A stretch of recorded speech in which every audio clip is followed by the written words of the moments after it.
last year, the lady who actually brought us all together sort of threw everything into reverse, you might say, going down the freeway and then throwing it into reverse.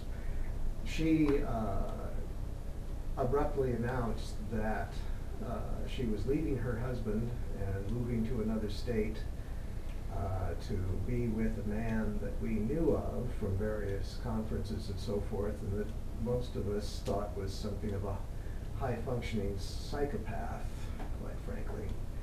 But apparently she has other ideas. And we all wish her the best, but we have no idea how this is going to turn out, but we suspect it may not work out very well.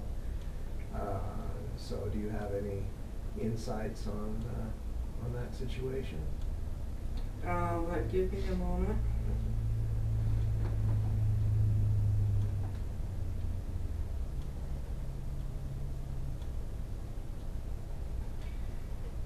These two people have been drawn together through a soul attraction, and it is some old unfinished business that needs to be dealt with. As you know, like attracts like, so her being attracted to this situation would not be a surprise. She does a very good job of masking her difficulties emotionally. And it's a necessary situation for, you see, we are in the end times, and it is one of the pieces of the leftovers that needs to be addressed in her life.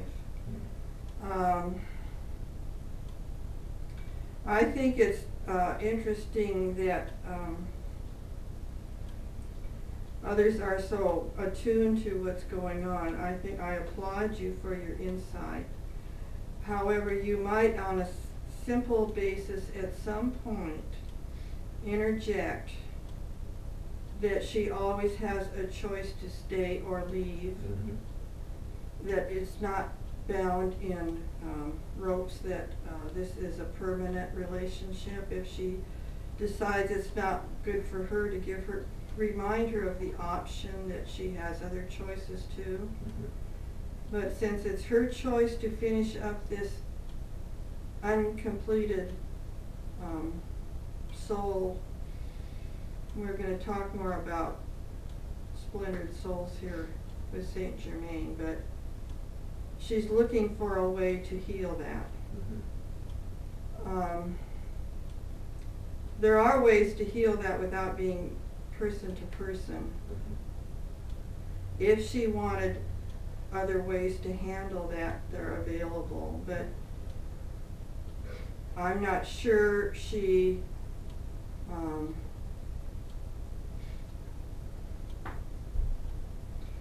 what I'm getting is she needs the person-to-personal contact for her to understand her part of it. That's what I'm picking up. She needs to understand her side of the situation, of what perpetuated it and brought it into her life in the first place. Without being in the situation, that's often difficult to see what you're doing until you're in the midst of it. But I would caution her to take care of herself, protect herself, and make sure she has an exit plan if it doesn't work out well. And just do it in a kindly way, that she just say, I was just thinking the other day, you know, if it doesn't work out, you might have an exit plan with a little cash on the side and a little suitcase around if you need to come on back. And give her that thought so that she can say, oh gosh, I got to do that.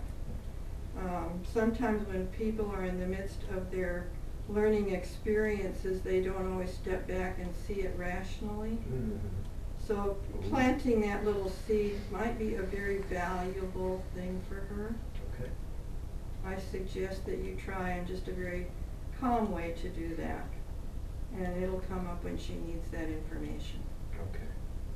Thank you for being such a caring person. Thank you.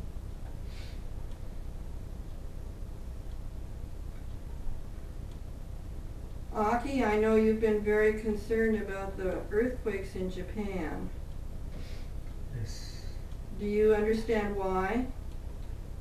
I mean, why it happened? No, why you get emotionally very concerned about it. Oh, I guess yes and no.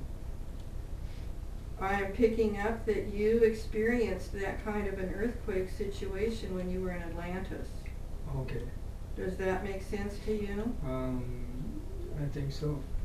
Because you were, Atlantis was not really a continent as we describe a continent in your language. It was more of a group of islands that were very large, and they called it a continent. Mm-hmm. They were large areas of land, enclosed in boundaries, so to speak, as a continent. And the earthquakes and the explosions that occurred in that part of the planet at that time, you were there. And it was a very frightening experience for you because the land was submerging and the earth was quaking, and you were there. You were orphaned, and you were really without any help and guidance, and so you went with some families that kind of just took you in, but it was like without your real family being there, you didn't feel as supported and taken care of. It was like you didn't feel safe. Mm-hmm. And so that safety and insecurity can pop up when you hear about earthquakes. Is that true? Yes, I do feel somewhat.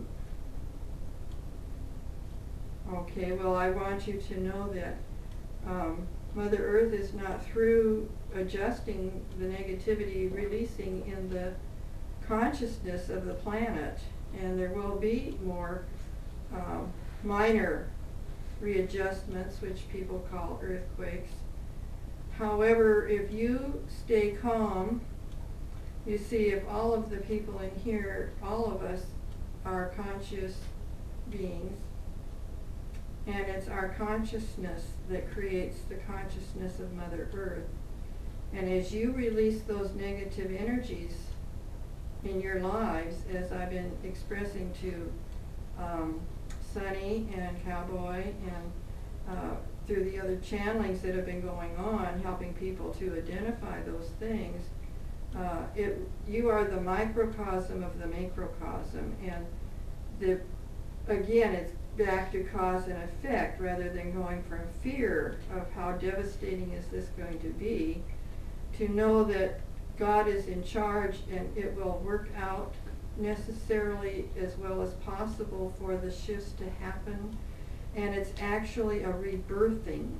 And if you can see it as a rebirthing of the planet, and there are some marvelous books that talk about the rebirthing of the planet, changing orbits. A book called Lives and Teachings of the Masters of the Far East. They explain the Earth is going through a rebirthing, and it's changing not only orbits, but it's changing the emotional devastation of the negativity that has been perpetuated through all the fear through these many thousands of years from the dark side. So the combination can create a lot of fear in people, in the media and other sources, the movies, television, books, TV games, whatever, can perpetuate fear easily. But to not buy into it and know that the outcome has already been foretold, we will survive, and we will survive well into a new future. So I want you to understand that when those things come along, just pray for the best outcome, the most benevolent outcome for all those involved, and send love and compassion to all that are involved with those situations, and it will subside. The earth's moving will subside into a new peace that we are all waiting and expecting, and you can be part of that, and everybody in this room can see the earthquakes that way also. We do not have to buy into the mass hysteria. Does that help your calm down a little about that? Sure. I have a question. So was the earthquake in Atlantis also man-made? Like I was told, like recent Japanese quake was man-made. Well, the Earth's, let's put it this way, it was a combination. The Earth is making readjustments as it's releasing negative energy, which is absolutely necessary because the Earth was dying. And there was a great prayer sent out about 70 years ago for people becoming awakened to realizing that it isn't just currently that people have been decimating the planet with pollution, etc. This has been going on for some time with all the different negativities. And so the Earth in being the praying and the drum circles and the medicine circles and the various things people have done to help bring energy to Earth has really done a wonderful job of restoring energy, and the negativity has to be released. It's just like people have energy negatively that needs to be released. That's called your emotions. And so as Mother Earth is releasing its negativity, there are readjustments in the plates of the Earth. However, there is several places on Earth where there is machinery that has been built through the knowledge received not only from the Greys that are ETs, but also Tesla, the great scientist, who understood so much of this. And the government didn't really do this. It was more that the dark hats infiltrated the government and started using the government as a front, created machinery that could control the weather and actually direct it, or actually increase the density or the directions and difficulties. And so it was a combination. It did not have to be as disastrous as it was. It was reinforced, let's put it that way, because of revenge for how the Japanese are trying to take responsibility and be honorable and do the right thing with their economy and with the loans and so forth that they are involved with from rebuilding their country. So they were trying to do the right thing, and of course the people that want to, so to speak, blackmail them were not happy about that. And we're trying to teach them a lesson. So it was not totally one or the other, but the combination was absolutely pathetic. Hopefully that will be the last disaster like that. I've been told through Spirit there will not be another earthquake of that magnitude or that devastation. They will not be allowed to do that again.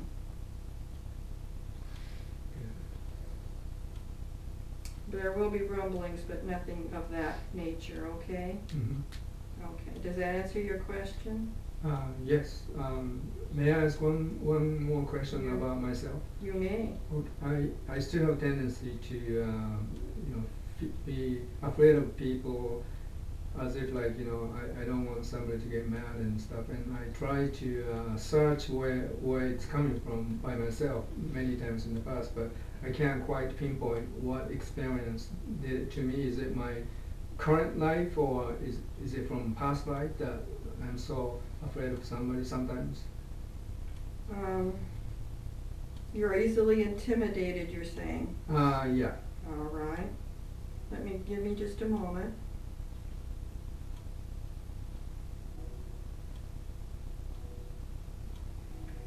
You had a life. I'm trying to place where it was.